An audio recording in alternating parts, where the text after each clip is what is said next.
Pour mener à bien un projet, ce qui est certain, c'est qu'il faut travailler en équipe. Alors, collaborer, coopérer, de quoi s'agit-il vraiment ? Si nous sommes amenés à travailler en équipe, c'est à cause de ce contexte de management transversal propre à la gestion de projet, où l'on va mettre autour de la table des experts de différentes fonctions qui vont être coordonnés par un chef de projet sans pouvoir hiérarchique. Et donc, il va falloir que ces personnes parviennent à s'ajuster en vue d'atteindre l'objectif que nous nous sommes fixés. On va prendre un exemple concret pour se mettre un petit peu dans un contexte.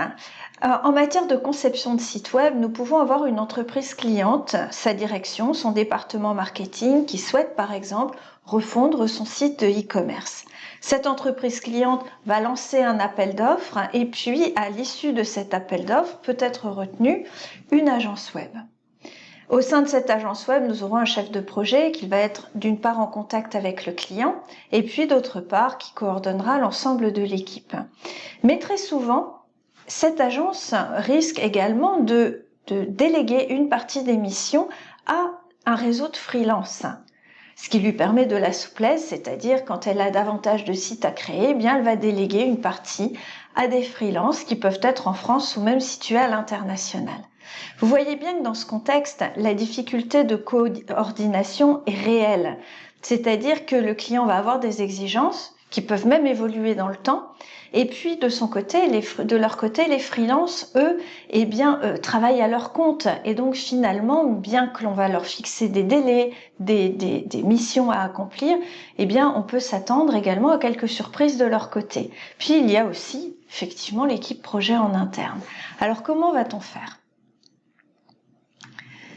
Les difficultés vont être liées aux différents domaines d'expertise et faire collaborer toutes ces personnes en interne, en externe, alors que l'on a par exemple chez le client des personnes qui n'y connaissent rien en gestion de site web et alors que l'on va avoir des experts par exemple du référencement en interne. Le chef de projet n'a pas de pouvoir hiérarchique direct, notamment forcément sur les éléments que vont lui transmettre le client et également sur les personnes en freelance.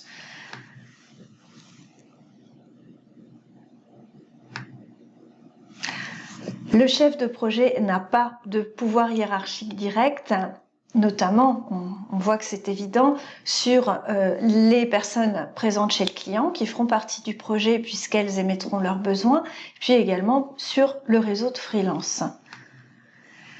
Les équipes vont être distantes avec des circuits de validation qui peuvent être complexes entre un freelance qui va réaliser un graphisme, le faire valider déjà par l'agence web puis par le client avant de retourner vers le freelance pour lui demander des modifications. On voit que tout ça c'est relativement complexe.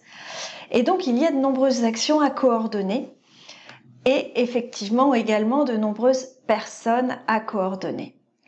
Face à ces difficultés, nous n'avons pas le choix. Il va falloir nous organiser et ce n'est pas uniquement le chef de projet qui va prendre en charge cette organisation, mais c'est également l'ensemble de l'équipe.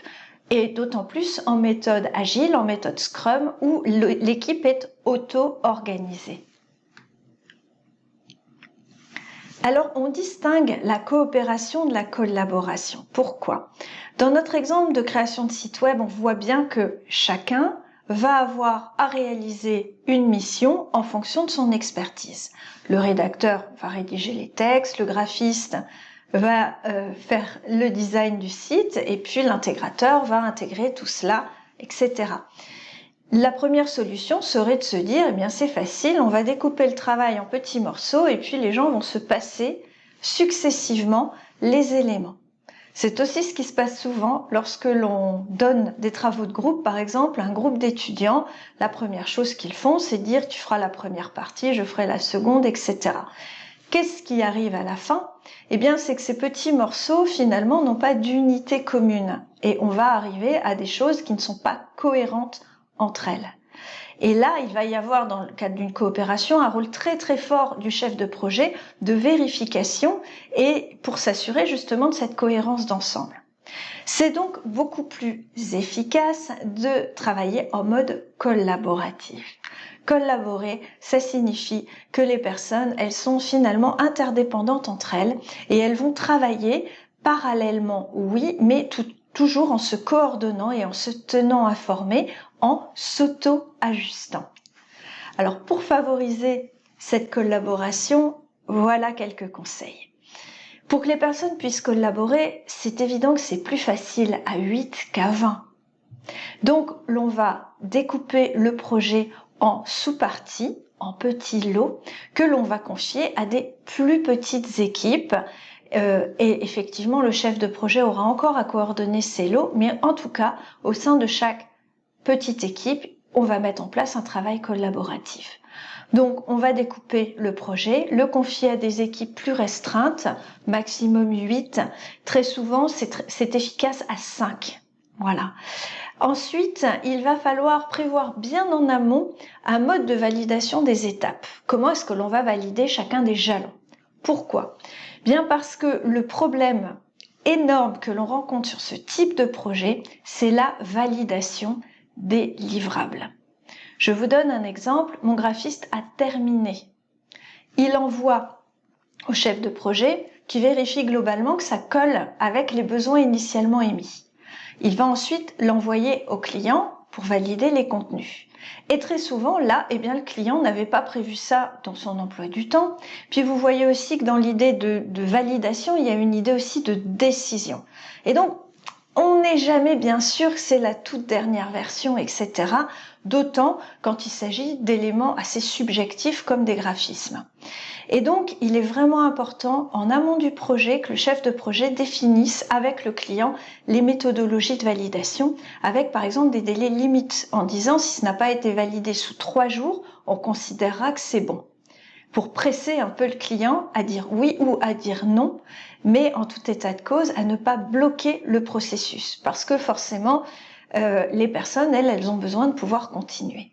Et donc, ces modes de validation, souvent, on va les faire en mode collaboratif. Au lieu d'envoyer au client, on va plutôt provoquer une réunion qui peut être par visioconférence si les personnes sont éloignées.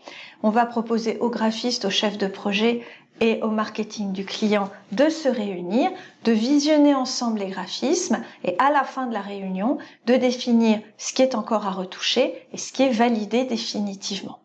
D'accord? Ça, c'est ce qu'on appelle un jalon. C'est une étape finalement qui dure très peu de temps et qui est véritablement le moyen de se mettre d'accord sur le fait que c'est bon, on n'y touchera plus et on va pouvoir poursuivre le projet sans avoir la menace de revenir plus tard en arrière. Également, s'assurer de la compétence des personnes et de leur motivation sur chaque lot dont ils ont la charge. Il est finalement pratique pour le chef de projet parfois de mettre les gens un petit peu là où il y a du travail. Sauf que vous pouvez mobiliser des personnes, j'ai envie de dire, à contre-emploi. Il y a des personnes plutôt organisées, des personnes plutôt créatives. Bien entendu, les faire collaborer, mettre un créatif avec une personne qui sera peut-être plus carrée sur les méthodologies, c'est formidable parce qu'ils vont apprendre l'un de l'autre, même si quelquefois ils ont du mal à s'entendre. Mais effectivement, lorsque l'on met une responsabilité de l'eau au sein d'une équipe, il faut s'assurer que la personne est compétente parce que sinon, il va y avoir des situations d'évitement qui vont faire que pour éviter de montrer aux autres l'incompétence, on va éviter de collaborer justement. Une fois que l'on a sur chaque lot nos petites équipes, au sein des équipes, voilà comment faut-il fonctionner. D'abord, chaque équipe a un objectif bien précis, très clair, avec des délais à respecter. On va prévoir au sein de notre équipe des modes de communication efficaces. Alors on est très tenté par les modes numériques, le mail, alors là c'est le plus simple de tout, mais ce qu'il faut savoir c'est que lorsque l'on envoie un mail à 10 personnes, et puis plus tard on fera le reproche en disant mais si, je te l'avais dit, je t'avais envoyé un mail. Vous voyez bien la difficulté lorsque les gens reçoivent 20, 30 mails par heure quelquefois, et la plupart ne les concernent pas, en fait ils filtrent tout simplement.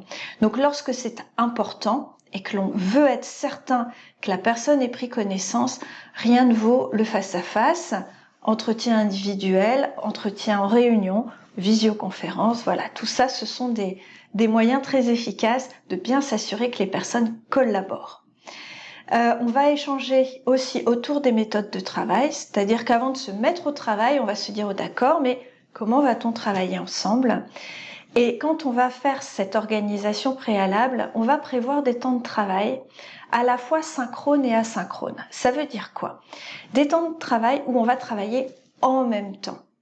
Par exemple, en réunion, on va faire un brainstorming, donc on va collaborer de manière évidente, mais de manière synchrone, tous en même temps. Vous imaginez bien qu'on ne peut pas faire un projet 100% synchrone, parce que la plupart des gens ont d'autres choses à faire, d'accord? Ils ont d'autres projets à mener, un métier à gérer au quotidien.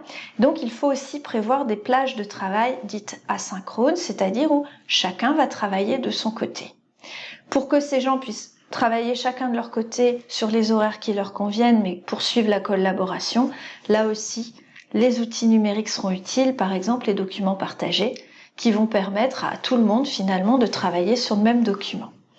Puis on va prévoir des temps de travail à la fois individuels et à la fois collectifs. C'est pas parce qu'on dit que l'on collabore que l'on fait 100% du projet en synchrone et ensemble.